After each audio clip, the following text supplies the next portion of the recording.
प्रिय दर्शकों, स्वागत है आप सभी का अध्यात्म और ज्योतिष की इस यात्रा में। मैं हूं आपके साथ देवभूमि ऋषिकेश उत्तराखंड से आचार्य आशीष।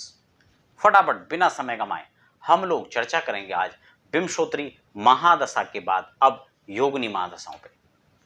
मैं आपको अनेकों बार समझाता हूं, जन्म कुंडली का 3 ही आधार हो सकता है, होता भी यही है। या तो आपकी जन्मकालिक ग्रह स्थिति को देख करके कहा जा सकता है शुभाशुभ फल, या फिर आपकी वर्तमान दशाओं को देखकर कहा जा सकता है, या फिर विंशोत्तरी महादशाओं को देखकर योगिनी को देखकर कहा जा सकता है। मैं आज योगिनी पर चर्चा करूंगा। फटाफट नए दर्शक हैं तो चैनल को सब्सक्राइब करते हुए आगे बढ़ेंगे, बेल आइकन जरूर प्रेस कर लें ताकि आने वाले समय में भी आप ऐसे ही ज्ञानवर्धक चर्चाओं के साथ हमारे साथ जुड़ सकें। तो बंधुओं, आज मैं यहां पर बताऊंगा योगिनी महादशा कैसे और कौन सी दशा क्या फल देती है। लेकिन इससे पहले इसका बेस समझना महत्वपूर्ण हो जाता है। योगिनी महादशाओं किस पर आधारित हैं, इनके लॉर्ड कौन होते हैं। जैसे सूर्यादि नवग्रहों का जो आधार है, जो फल है, उसी आधार पर ये भी फल देते हैं, यानी योगिनियां भी फल देती हैं। मैं आपको क्रमशः बता दूं, इसमें मंगला, पिंगला, धान्या, भ्रामरी, भद्रिका, उल्का, सिद्धा, ये चारों जो दशाएं हैं, ये 8 जो दशाएं योगिनियां हैं, इनमें से मंगला शुभ है, धान्या शुभ है, सिद्धा इसमें शुभ है और भद्रिका इसमें शुभ है। लेकिन मैं क्रमशः दशा में क्या फल रहेगा, भद्रिका क्या देगी, इस पर भी हम लोग चर्चा कर लेते हैं। भद्रिका सौहार्द। सबसे पहले भद्रिका का मतलब भद्रम। भद्रम कर्णे मिश्रुयाम देवः। हर तरह से भद्रम होगा, कर्णों से भद्र सुनाई देगा, मुख से भद्र वाणी होगी। भद्र माने कल्याण।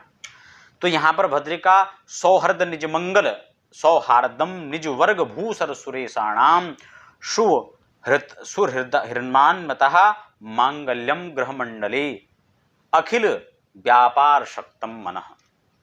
इसके साथ ही राज्यम चित्रकोप पालितांग लिप्तांगनाभृशम समम क्रीड़ा मोद भरो दशा भवती चेत पुंसाम भद्रिका धिया। अर्थात भद्रिका की दशा में भद्रिका सर्वत्र जो है भद्र क्यों करेगी, क्योंकि वो परिजन और ब्राह्मण और राजा के प्रति जो है मैत्री स्वभाव उसका उत्पन्न हो जाएगा। और जब इनके प्रति मैत्री स्वभाव हो जाएगा, अपनत्व का स्वभाव हो जाएगा, उनके प्रति रिश्ता जुड़ जाएगा, तो फिर ये निश्चित रूप से भद्रम ही होगा। मंदिर में जाते तो क्या सुनाई देता है आपको, शंख घंटी आदि की जो है स्वर आपको सुनाई देंगे। आपकी मानसिक जो वहां की तरंगे हैं वो आपकी मानसिकता को बदलेंगे, उसका सकारात्मक ऊर्जा का प्रभाव आप पर पड़ेगा। तो ये यहां पर क्या कह रहे हैं कि आप अपने परिजन, ब्राह्मण और राजा से मैत्री जैसा भाव स्थापित कर लेंगे। और मित्रता का वह भाव है कि वहां पर लगाव, दुराव, छुपाव की स्थिति नहीं होती है। बिल्कुल एक समान जो है दोनों, जहां पर एक टायर ऊपर हो जाए नीचे हो जाए तो गाड़ी कैसे चलेगी, लेकिन चारों चक्के बराबर हैं तो बिल्कुल समान जो है वो पद उसका भार वहन करेंगे और एक दिशा में एक ही गति के साथ दौड़ेंगे। तो यहां पर जब आप ये मान के चले कि घर परिवार में अगर इस प्रकार से मानसिकता रखी जाए तो विवाद खत्म हो जाएगा। राज और राज्य के प्रति इस प्रकार का भाव होगा तो वहां से कोई भय नहीं होगा।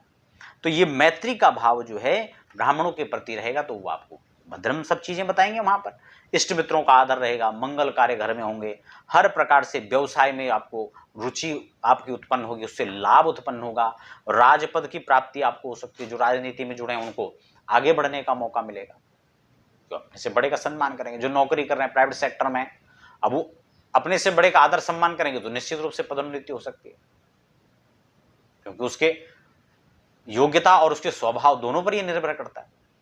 तो ये कुल मिलाकर के यहां पर शुभ है। अत्यंत सुंदर भोग विलास की सामग्रियां उसको इस दशा में प्राप्त होंगे, जो सर्वत्र इसके लिए भद्रकारी रहे।